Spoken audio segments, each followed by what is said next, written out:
Hi, fourth grade. Good morning. We are here for chapter 30 of the Aurora County All-Stars.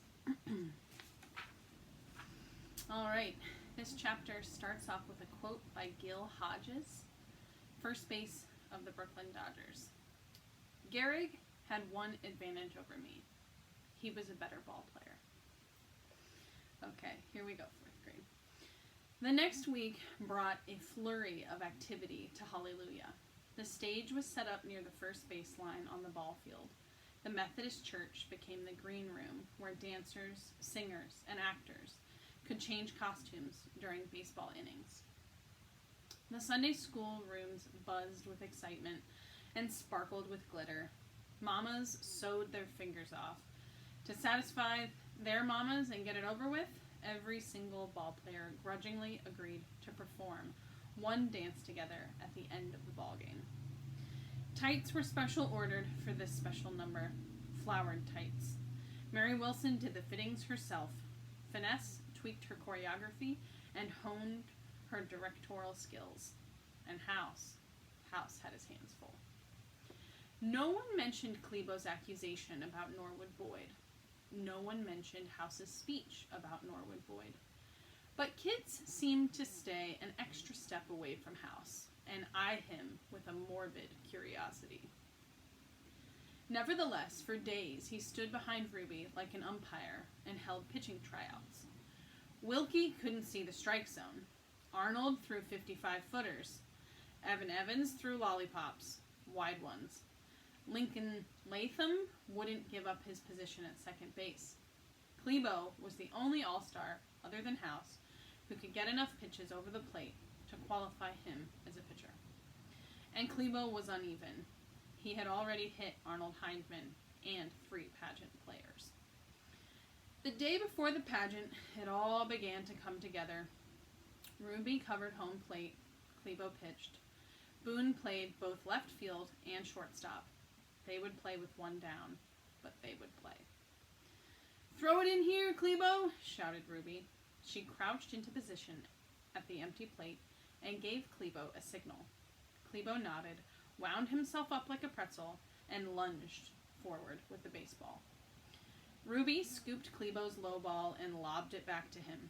"I call for curveballs and you deliver swan dives. I call for fastballs, you give me high and outside. You gotta throw the ball over the plate or we'll be here all day." She punched her glove with her fist and crouched back into position. She wore brand new shin and knee pads and a catcher's mask that Klebo clearly coveted, although he would never admit it. "You give me a little practice and I'll be the best pitcher you ever saw," said Klebo. He glared in House's direction. House ignored him. Klebo had no interest in pitching. Klebo threw a ball so far inside, Ruby had to scramble to catch it. She missed. "You would have hit the batter," she yelled. "I'm doing the best I can here," Klebo hollered back. "It would help if you'd start catching." "Don't heckle your own teammate, Klebo," ordered House. "I ain't gonna wear no tights," was all Klebo had to say to House. He threw another high cheese. Ruby picked it out of the air and shot it back to him. "Let's have a batter," she shouted. The cornerman, Evan Evans, stepped into the batter's box. Ruby signaled Klebo. Klebo shook Ruby off. Frustrated, Ruby readied herself for anything. Klebo pitched a nickel curve, and Evan got some pine on it and banged a little daisy cutter out toward second base. Klebo missed it, but Arnold picked it off easily and tossed the ball to Wilkie, who tagged Evan out at first. Players hooted all around, and Wilkie threw the ball back to Arnold at second, who threw it to Lincoln, who was covering third, until Evan could take up his position again. "3 away," called House. "Good job." He flexed his elbow. It hurt. He couldn't even clap his approval. "Way to work together," he said, his voice trailing off to wistfulness.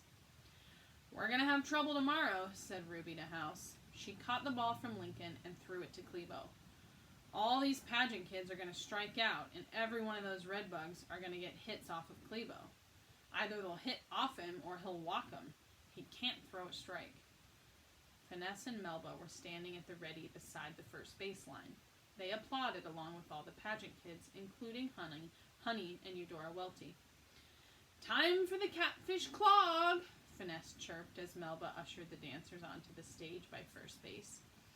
As a result of Dr. Dan's impassioned speech, the pageant ranks had swelled.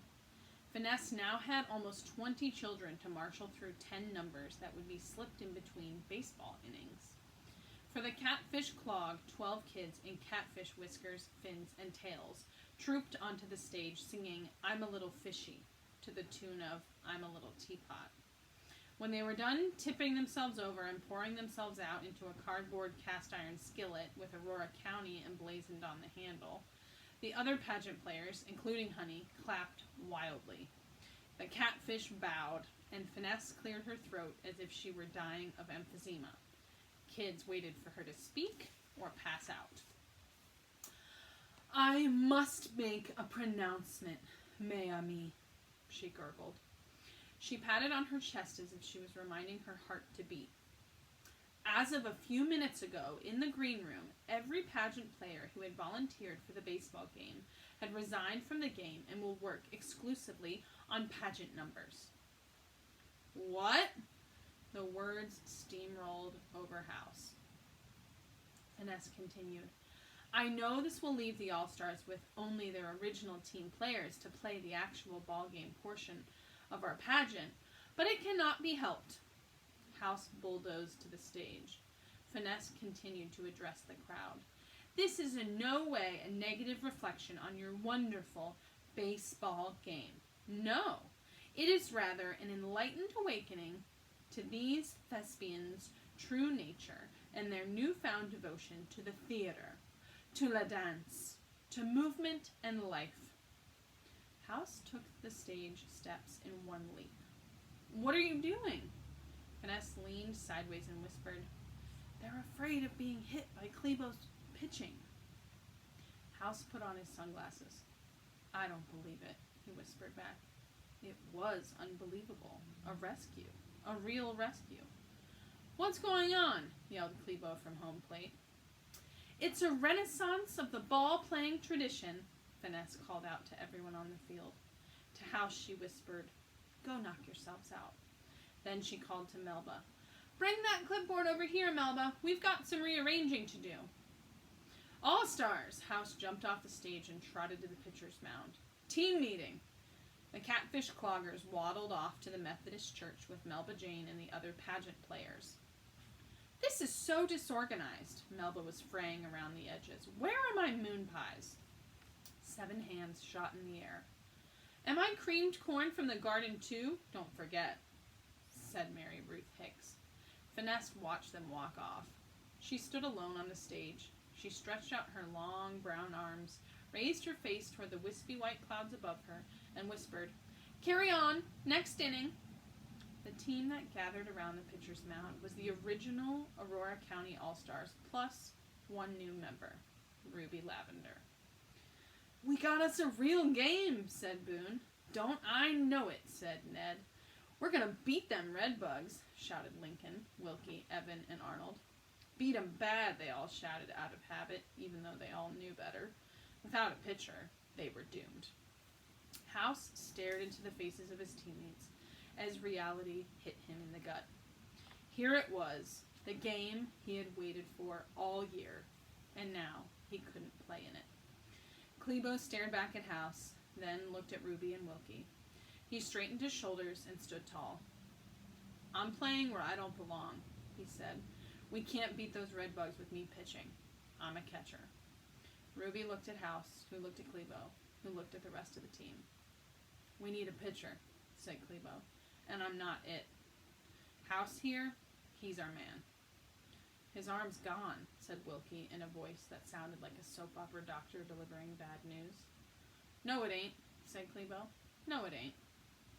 "Stop it, Klebo," said House, but the words were sweet, and House knew where Klebo was going with them. "What are you talking about?" asked Ned. "I'm talking about Sandy Koufax," said Klebo. "Koufax pitched when his whole arm was black with bubonic plague." "Gangrene," said House, "and it was his finger. His elbow was black with something else." "See? What did I tell you?" Koufax never gave up, and all he had was a little camphor oil and an old ace bandage and some aspirin to help him along. He had more than that, said House. But not much, said Clebo. Not much. You're always talking about how Koufax did it, House, about how great he was and how he pitched through the pain. He ruined his arm, said House. He stopped playing when he was 30. You're 12, said Clebo, and we got a game to win tomorrow. You in or out? House hesitated. Come on, House, said Ned. We can't win without you, House, said Boone. Ruby took off her mitt, tucked it under her arm, and watched. Think you can do it, House? Asked Arnold, with such hope in his voice that House approached another problem. I can't play with you guys looking at me like... Get off it, House, interrupted Clebo. We don't care if you read books to dead guys. You can read to all the dead guys you want as soon as this game is over.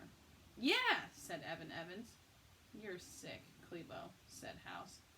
I am, Clebo said. I admit it. I'll admit something else, too, if you want me to. Not a soul spoke. The image of Clebo crying like a baby inside Mr. Norwood Boyd's house melted into the image of Pip in Mr. Norwood Boyd's uniform, and House shook his head. No. He had waited so long for this day to play a real game of baseball. He wanted it. He spoke to them all, 7 boys, 1 girl, and himself. Ruby earned her place as catcher. Agree? Clebo grimaced. Boys nodded. Ruby's face turned the color of her hair, but she stood tall. Agree, they all said. Clebo, can you play shortstop? Asked House. You know I can, but I'm a better first baseman. Wilkie, can you play shortstop? No, shouted everyone, including Wilkie. You're at shortstop, Clebo, said House. Boone, can you move back to left field? With pleasure. Boone shoved a piece of gum in his mouth. So? Asked Clebo for all of them. The Aurora County All-Stars looked at House. House looked at his team. He held out his aching arm. Tape me up. And that is the end of chapter 30. So 4th grade, House is going to try to pitch anyway, even though his arm is hurting him. Something else big happened in this chapter. I think you probably caught it. But when Clebo said, House said, you're sick, Clebo, said House. I am, Clebo said. I admit it. I'll admit something else too if you want me to. Nobody spoke. In that moment, Clebo is giving House an opportunity to tell all of the kids that Clebo cried like a baby. And House decided no, he wasn't going to tell everyone. This also shows a little bit of House's character. Clebo did not keep his end of the deal. He told everybody about House and Norwood Boyd, even though House asked him not to. And House had an opportunity to get revenge on Clebo in that moment, and he didn't take it. So I think it shows a little bit about House's character and the kind of friend that he is to Clebo. I also think this is maybe a sign of how things are going to change between House and Clebo. They've been on bad terms for several chapters now, have not been speaking to each other or being friends very closely. And I wonder if House making that decision to not tell the team about him crying maybe will help them be a little bit closer towards the end of the book. We are getting close to the end of the story. We only have a few chapters left. So yeah, House is going to try to play. Oh boy. We will see how that goes in chapter 31. Thanks, 4th grade. See you next time.